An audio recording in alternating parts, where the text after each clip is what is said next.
Ààrẹ ilẹ̀ wa Nàìjíríà Bọ́lá Tinubu ló ti ṣe àtúntò tòun ti yíyàn sí ipò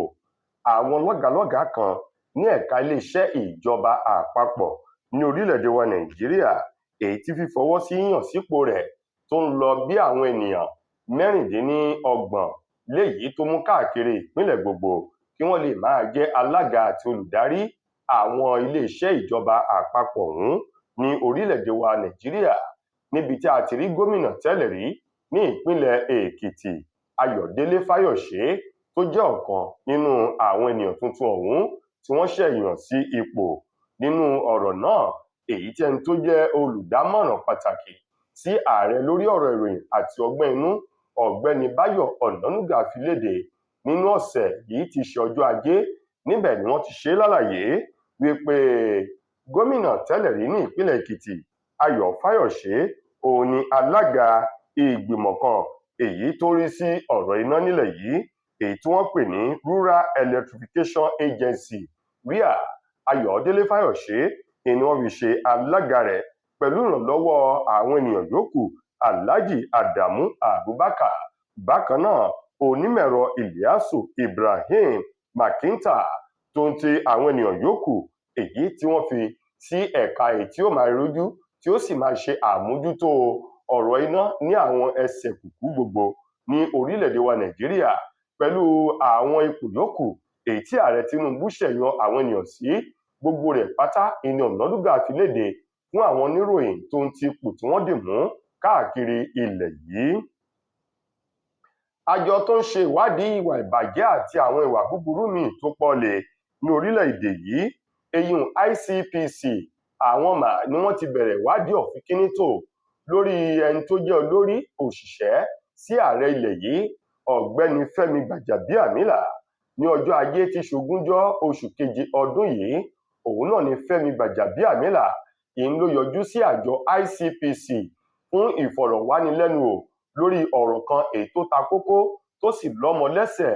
èyí tó ní ṣe pẹ̀lú Ọ̀gbẹ́ni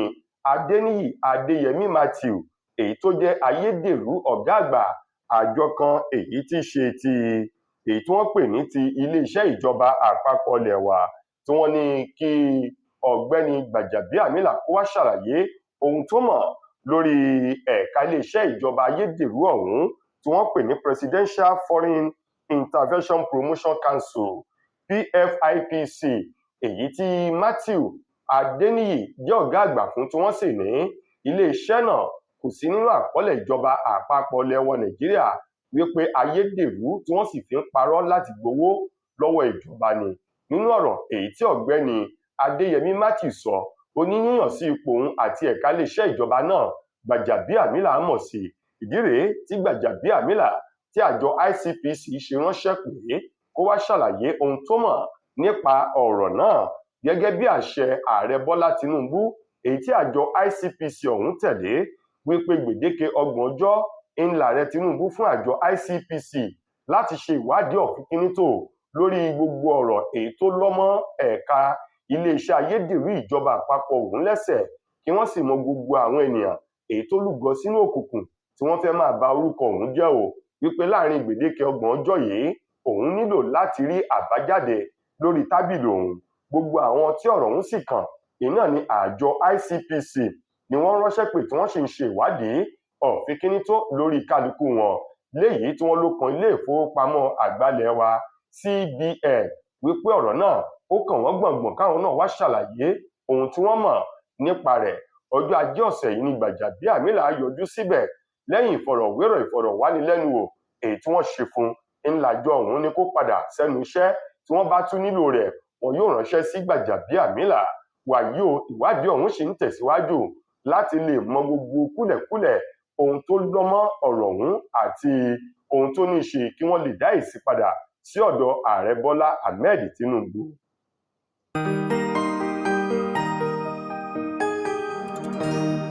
Ìròyìn Fẹ́lifẹ́li TV,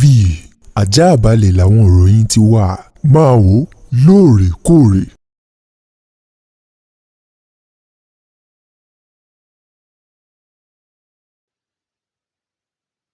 Ìjọba àpapọ̀ orílẹ̀-èdè wa Nàìjíríà ti sọ wípé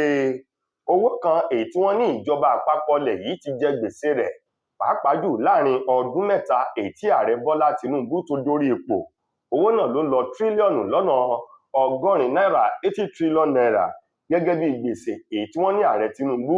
tó ti jẹ àwọn owó tó ń yá káàkiri àwọn orílẹ̀-èdè gbogbo. Wàyí o, ìjọba àpapọ̀ ilẹ̀ wa lábẹ́ alákòóso ìṣúná owó àti ètò ọrọ̀ ajé òun ti ọ̀rọ̀ tó ní ṣe pẹ̀lú ọrọ̀ ajé ilẹ̀ yìí, ọ̀gbẹ́ni Táíwò Oyèdélé ti wá ṣe lálàyé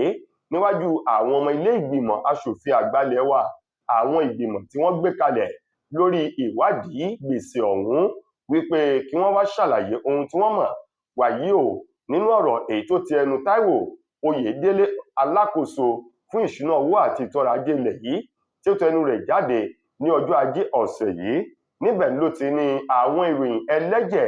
aṣinilọ́nà ní àwọn ìròyìn tí àwọn ènìyàn ń gbé káàkiri orí ayélujára gbogbo.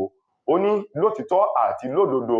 ní ètò ìṣèjọba ilẹ̀ yìí ló ní àwọn owó béléjà gbèsè kékeré kan, ṣùgbọ́n léyìí tí ò gara rárá o. Ó ní ààrẹ àná lábẹ́ olóògbé Muhammadu Buhari ló ti jẹ gbèsè kan èyí tó dín díẹ̀ ní tírílíọ̀nù márùndínlọ́gọ́rin 75 trillion naira ní gbèsè èyí tí wọ́n ti jẹ sílẹ̀ síwájú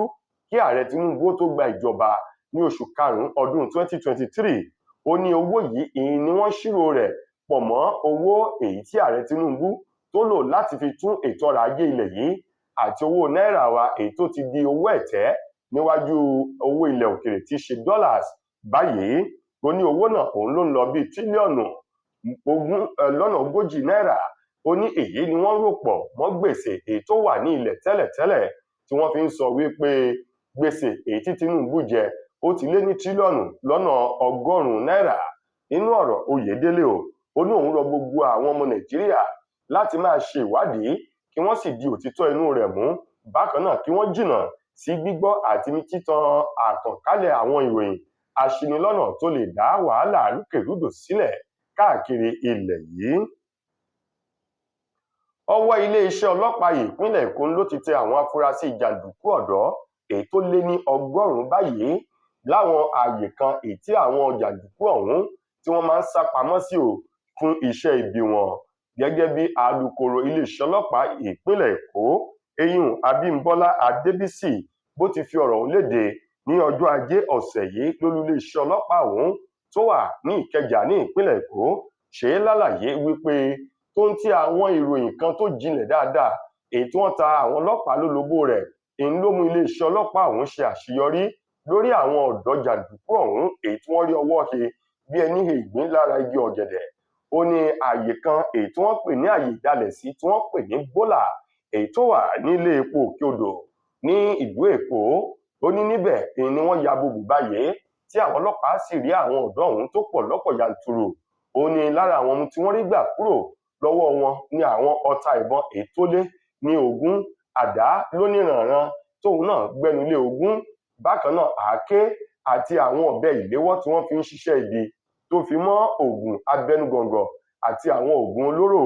Ó ní gbogbo àwọn èèyàn wọ̀nyí èyí ni wọ́n sì ti kó sí akóló ọlọ́pàá èyí tí ìwádìí ti ń lọ. Ó ní tí wọ́n bá parí ìwádìí ni wọn yóò taari gbogbo wọn lọ sí ilé ẹjọ́ o. Abímbọ́lá Adébísí ní iléeṣẹ́ ọlọ́pàá ìpínlẹ̀ Èkó tó ń ti ètò kan tí wọ́n gbé kalẹ̀ tí wọ́n pè ní Operation Kòsáyè òun ló fún wọn ní àṣeyọrí iṣẹ́ ọ̀hún ṣe. Ó ní nínú ọ̀rọ̀ èyí tó ti ẹnu àwọn ìgbìmọ̀ ẹ̀ṣọ́ aláàbò ọ̀hún Operation Kòsáyè jáde ni wípé kò ní sí ààyè kankan fún jàǹdùkú àbí àwọn oníṣẹ́ ibi ní ìpínlẹ̀ Èkó èyí ń káàkiri igun mẹ́rin èyí tó gbé ìpínlẹ̀ Èkó dúró. Lákòótán nínú ìròyìn wa fún ti tòní, gbajúgbajà tí máa ń sọ̀rọ̀ lórí ìkànnì TikTok tó tún jà fún ẹ̀tọ́ ọmọ ènìyàn Very Dark Man òun mà ló ti sọ wípé tọ́rọ̀ èyí tó yọ báyìí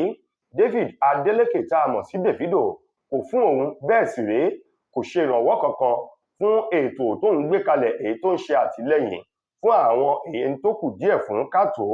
ní orílẹ̀-èdè Nàìjíríà.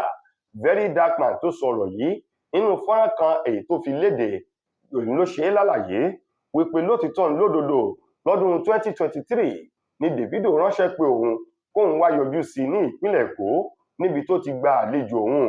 tó sì jẹ́ wípé ilé ìtura kan lòún dé sí pẹ̀lú fọ́nrán tóun ṣe lọ́dún náà lọ́hùn-ún wípé kí wọ́n wo ilé ìtura èyí tó rẹwà èyí tóun dé sí o nípa wípé Davido ó ránṣẹ́ pé òun láti yọjú sí gẹ́gẹ́ bí ọ̀rẹ́ sí ọ̀rẹ́. Ó ní lẹ́yìn èyí ó ní gbogbo àwọn ọ̀rọ̀ kankan òun ló ti ń jẹyọ lábẹ́ òṣíwájú kí gbogbo rẹ̀ tó wá di iṣu atayànyàn báyìí. Very Dark Man ní àlejò àti ìrìn àjò tóun ṣe sí ìpínlẹ̀ Èkó, owó ọ̀hún lòun fi wọ ọkọ̀ bàálù èyí tó gbé òun lọ àti eléyìí tó gbòun kúrò nílùú Èkó. Ó ní owó ọwọ́ òun lòun fi san owó ilé ìtura èyí tí òun dé sí o. Ó ní láti ìgbà yìí ní àwọn ìròyìn kan ló ti ń tàn káàkiri pẹ̀lú àwọn tí wọ́n jẹ́ alábàáṣiṣẹ́pọ̀ sí Davido wípé òbítíbitì owó òun ni Davido fún òun fún ìrànwọ́ àtìlẹ́yìn àjọ tó ń gbé kalẹ̀ tó ń ṣe ìrànwọ́ fún àwọn ènìyàn. Ó ní bẹ́ẹ̀ náà ni wọ́n tún sọ wípé owó bàálù tó ń wọ̀ lọ́bọ̀ àti owó ilé ìtura Davido ló fún òun. Ó ní ohun gbogbo ló ní ẹ̀rí gẹ́gẹ́ bí Very Dark Man ti sọ. Ó ní wọ́n kúkú mọ̀ wípé òun ò ní bá wọn hèrà tí ò lọ́mọ nù o, òun ò sì ní rí òótọ́ lẹ̀ kóun máa parọ́. Ó ní gbogbo tóun ṣe ló ní ẹ̀rí tóun sì lè fi hàn sí gbogbo aráyé gẹ́gẹ́ bí ọ̀rọ̀ èyí tó ti ẹnu Very Dark Man jáde nígbà tó ń ṣe é lálàyé nínú fọ́nrán ọ̀hún tó fi sórí ìkànnì ayélujára. tó ẹ̀yin ará, ìròyìn wa kò ní jù báyìí lọ fún ti tòní. Títí dìgbà ní ìtẹ́ máa láǹfààní láti gbọ́ tó mí nílé iṣẹ́ wa. Mo gbà á ní àdúrà wípé ilé ò ní lé wa, ọ̀nà ò ní nà wá. Fúnmi Adénúgà ló mú ìròyìn wá sí ojú ìwòran yín. Ẹ ṣeun fún ìtẹ́tísí wa. Ire o.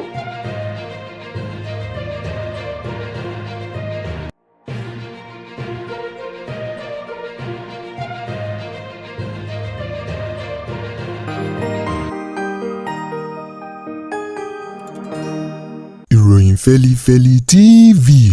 àjààbálẹ̀ làwọn ìròyìn ti wà, máa wò lóòrèkóòrè.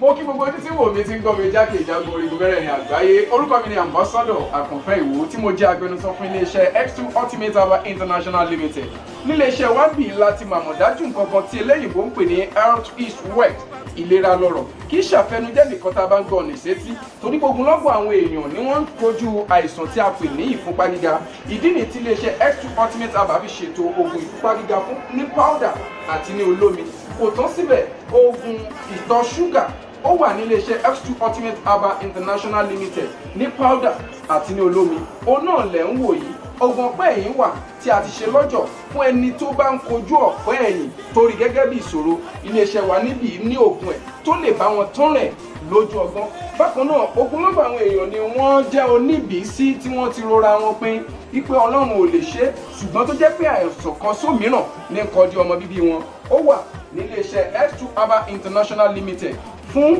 ìwòsàn fún àwọn oníbìísí. Kò tó síbẹ̀ o, a ní ọ̀pọ̀lọpọ̀ oògùn tí a ṣe létò fún ẹni tó bá jẹ́ ẹni tó bá ní ikùn gbẹ̀ndù tó jẹ́ pé ọ̀rá ti pọ̀ jù lára ẹ̀. Ó máa bá wa burn fat, a pè ní X2 burn fat fún obìnrin àti fún ọkùnrin. Bákan náà, ní iléeṣẹ́ X2 Ultimate Herbal International Limited